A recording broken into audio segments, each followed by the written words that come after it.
como um Napoleão Bonaparte frustrado disse quando estava lutando para lidar com grupos nacionalistas alemães que recorriam a atos de terror contra os franceses: não se pode destruir uma seita com balas de canhão. O escritor francês Raymond Aron define o terrorismo como um ato de violência cujo impacto psicológico excede em muito o físico. Esse impacto psicológico, entretanto, traduz-se então em algo físico: pânico, caos, divisão política, tudo que faz os terroristas parecerem mais poderosos do que são na realidade. Qualquer contra-estratégia eficaz deve levar isto em consideração. Logo após um golpe terrorista, o mais importante é deter o efeito onda psicológico. E o esforço aqui deve começar com os líderes do país ou grupo atacado. Em 1944, próximo do término da Segunda Guerra Mundial, a cidade de Londres estava sofrendo uma feroz campanha de terror por parte dos foguetes V-1 e V-2 alemães, um ato de desespero de Hitler na expectativa de criar divisões internas e paralisar a vontade do público britânico de continuar a guerra.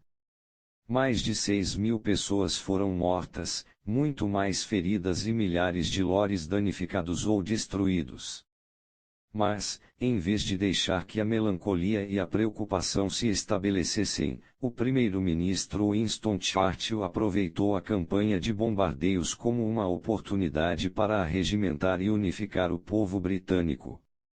Ele projetava seus discursos e políticas para acalmar o pânico e diminuir a ansiedade.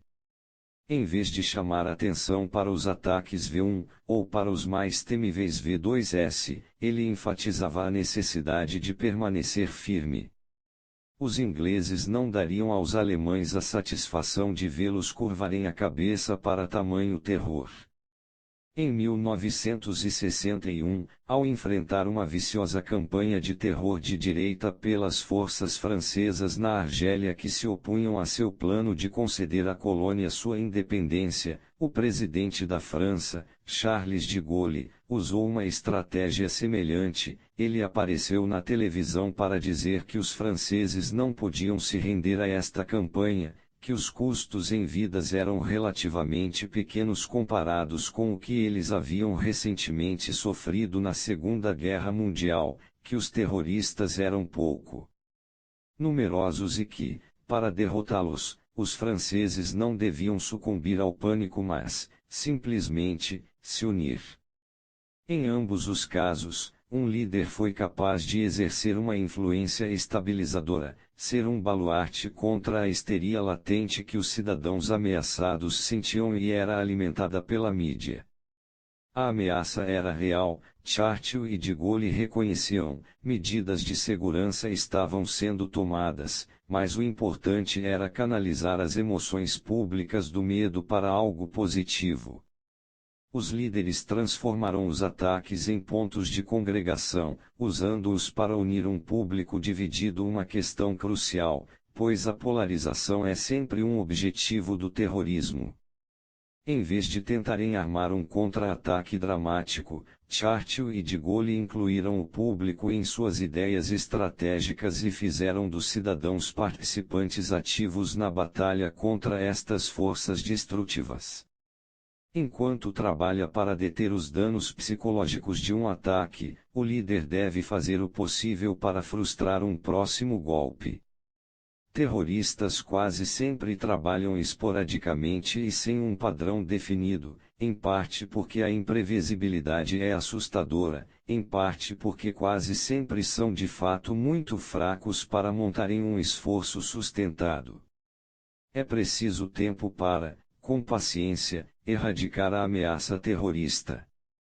De mais valor aqui do que a força militar é um sólido serviço secreto, infiltração nas fileiras inimigas, trabalhando para encontrar dissidentes lá dentro, e lenta e constantemente exaurir o dinheiro e os recursos de que os terroristas dependem.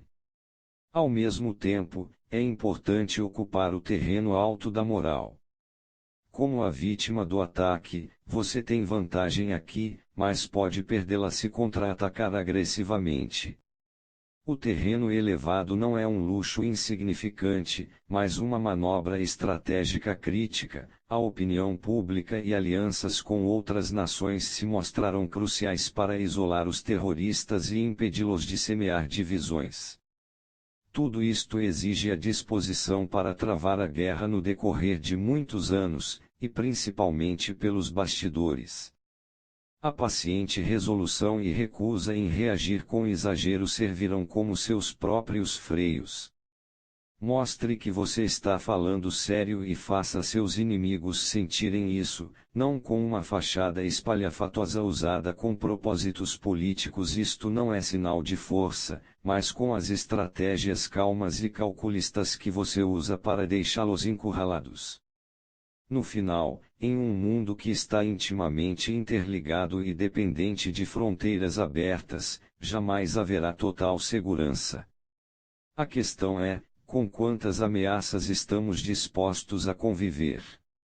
Os fortes podem lidar com um certo grau aceitável de insegurança. Sentimentos de pânico e histeria revelam o grau em que o inimigo triunfou, como revelam uma tentativa excessivamente rígida de defesa, na qual uma sociedade e a cultura em geral são feitas reféns de um punhado de homens. Imagem: tsunami. Algo perturba a água lá longe no oceano, um tremor, um vulcão, um deslizamento de terra. Uma onda com poucos centímetros de altura começa a se formar, crescendo em uma onda maior e depois maior ainda, a profundidade das águas dando-lhe impulso, até que ela quebra na praia com uma força destrutiva inimaginável. Autoridade. Onda maior e depois maior ainda, a profundidade das águas dando-lhe impulso, até que ela quebra na praia com uma força destrutiva inimaginável. Autoridade: não há destino pior do que estar continuamente em guarda, pois significa que você está sempre com medo. Júlio César, 100–44 a.C. Inverso. O inverso do terrorismo seria a guerra direta e simétrica, uma volta às próprias origens da arte de guerrear, combater o que é direto e honesto, um simples teste de força contra força, essencialmente uma estratégia arcaica e inútil para os tempos modernos.